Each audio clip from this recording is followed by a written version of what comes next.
Massachusetts is having an election for head of state in Massachusetts land. And the corporate powers here want no inspection of the money that is flowing hand to hand. I want to know what you're going to do right away. Right away. Right away, I will take $200 million, which is sort of waiting to be spent right now from the governor's office on shopping malls and office parks, which is one approach to jump-starting the economy that we've talked about this before, that I think is not justified, doesn't work. We have a glut of shopping malls and office parks with high vacancy rates already. I'll create a revolving loan fund right then and there, because there are businesses that are ready to get started and to expand in the area of green jobs. These are jobs that pay for themselves, so the loan gets repaid right away. You also extend the loan to consumers so they can be weatherizing their homes, doing the deep energy retrofits. They start saving money immediately, that loan gets repaid. I'd also take the $1.4 billion program, which is currently in the hands of the big utilities, and open it up to the small businesses that are ready to move forward. The utility companies have a conflict of interest with moving ahead on efficiency, and they're not.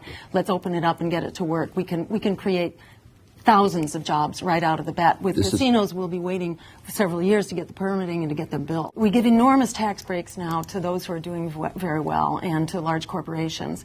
It's working people who need money in their pocket. This is why the economy has ground to a halt. We need to get dollars into the hands of ordinary people. Well, we have been making these kinds of decisions, $4.3 billion in spending cuts, 4 times as much in spending cuts as we've raised in new revenue, in order to close the budget gap of historic proportions over the last I just got to point out there are many decisions we haven't been making, though. We've made some tough choices about cutting seniors and cutting schools and cutting local aid, but we haven't been cutting the giveaways, the giveaway programs, the enormous tax giveaways like $300 million every year to Raytheon and Fidelity for jobs that weren't created, $150 million for the film industry so they can sell their tax credits on the open market. And actually, if you take I something appreciate like we've been making very tough choices, but they tend to fall on the people who are really struggling to stay afloat, rather than those who are making out like bandits. Jill, I appreciate that point and that view, but that's not accurate. In fact, well, it's $1.1 billion in tax expenditures that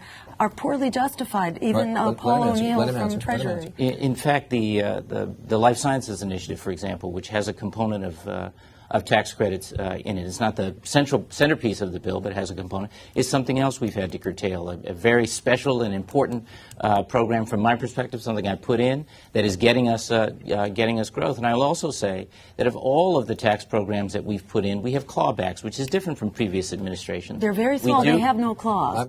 Just follow the money and you'll find your money where your money is like honey in the corporation lair. But if business as usual you want to redefine, put your chick on the ballot for Purcell, Fortune and Stein.